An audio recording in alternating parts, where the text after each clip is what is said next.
आप जब वोट करने जाएं तब पल भर के लिए उस निर्भया को याद करना। नमस्कार दोस्तों, प्रधानमंत्री नरेंद्र मोदी का 2014 से पहले का ये बयान आपको याद है? तब उन्होंने दुष्कर्म पीड़ितों के नाम पर वोट मांगे थे। लेकिन आज जब हजारों लड़कियों के दुष्कर्म का आरोपी मोदी के परिवार का ही मेंबर निकला, तब ना तो मोदी कुछ बोल रहे हैं और ना ही गोदी मीडिया। दोस्तों, कर्नाटक के हासन सीट से सांसद प्रज्वल रेवन्ना के 3000 से ज्यादा अश्लील वीडियो सोशल मीडिया पर वायरल हैं। हैरानी की बात तो यह है कि इतने बड़े आरोप के बाद प्रज्वल जर्मनी भाग गया है, फिर भी गोदी मीडिया ने चुप्पी साध रखी है। लोग कह रहे हैं कि देश के टॉप महिला न्यूज एंकर प्रज्वल मामले में इसलिए चुप हैं क्योंकि वो मोदी के परिवार का हिस्सा हैं।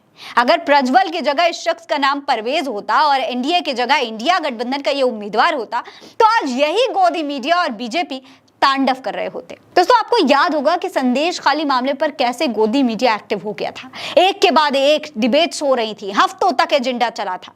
दोस्तों, जब भी कोई हिंदू मुस्लिम का एंगल होता है तो गोदी मीडिया इसी तरीके से एक्टिव हो जाता है, इसी तरीके से हंगामा कर दिया जाता है। श्रद्धा वॉकर केस में किस तरीके से गोदी मीडिया ने टीआरपी बटोरी थी वो तो सभी ने देखा था।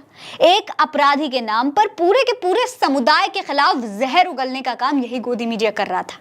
लेकिन आज जब सवाल देश की उन तमाम बेटियों का है जिनके साथ दुष्कर्म का आरोप भारतीय जनता पार्टी के सहयोगी प्रज्वल रेवन्ना पर है, तब गोदी मीडिया सवाल पूछना तो दूर की बात है, अपने बड़े बड़े टीवी चैनलों के स्टूडियो में एक खबर तक नहीं चला पा रहा है।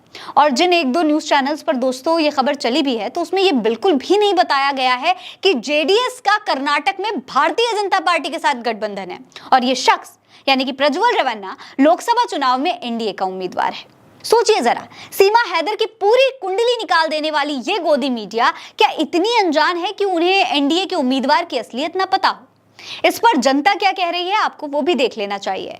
अक्षत लिखते हैं कि गोदी मीडिया की एक भी महिला एंकर प्रज्वल रेवन्ना पर प्राइम टाइम नहीं कर रही हैं। वो कितने बेशर्म हो सकते हैं, ये देखकर घृणा होती है कि वो कितने बिक चुके हैं। कांग्रेस केरला के पेज से भी एक ट्वीट किया गया है, लिखा है कि कहां है भाजपा की सारी महिला नेता, वो चुप क्यों है, रेडियो पर सन्नाटा क्यों है, कहां है गोदी मीडिया के एंकर, कोई गलती मत करना। प्रज्वल रेवन्ना के मामले के बारे में मोदी, शाह और नड्डा को दिसंबर से ही जानकारी थी। सैकड़ों महिलाओं के साथ छेड़खानी की गई, बलात्कार किया गया और वीडियो टेप किए गए।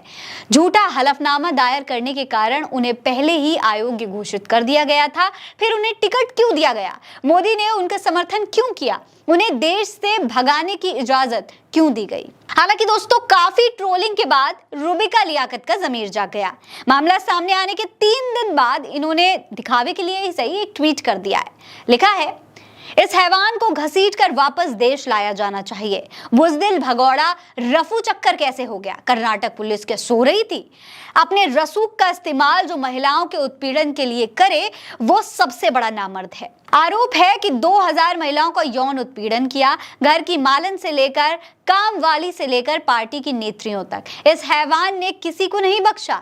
घिनौना सांसद ऐसी सजा पाए कि 2000 मिनट में ही मौत मांगने लगे। दोस्तों, अपने इस ट्वीट में भी रूबिका ने कर्नाटक पुलिस पर ही निशाना साधा है। एक बार भी ये नहीं पूछा इन्होंने कि भारतीय जनता पार्टी ने इस जैसे आरोपी को टिकट क्यों दिया, क्यों प्रधानमंत्री इसके लिए वोट मांग रहे थे, क्यों सरकार ने इस पर चुप्पी साध रखी है। रूबिका ने ये फोटो शेयर किया है लेकिन प्रधानमंत्री के साथ आरोपी का ये वाला फोटो आपको नहीं दिखाया। इन्होंने क्या, किसी भी गोदी मीडिया या गोदी एंकर ने ये वाला फोटो आपको नहीं दिखाया। जब इसे मिलने वाला एक एक वोट नरेंद्र मोदी को मजबूती देता है तो क्या इसके काले कारनामों की जिम्मेदारी पीएम मोदी नहीं लेंगे? क्या जरूरी नहीं है कि 1-2 सवाल प्रधानमंत्री से भी पूछ लिए जाएं? आपको क्या लगता है? अपनी राय में कमेंट सेक्शन में लिखकर जरूर बताइएगा।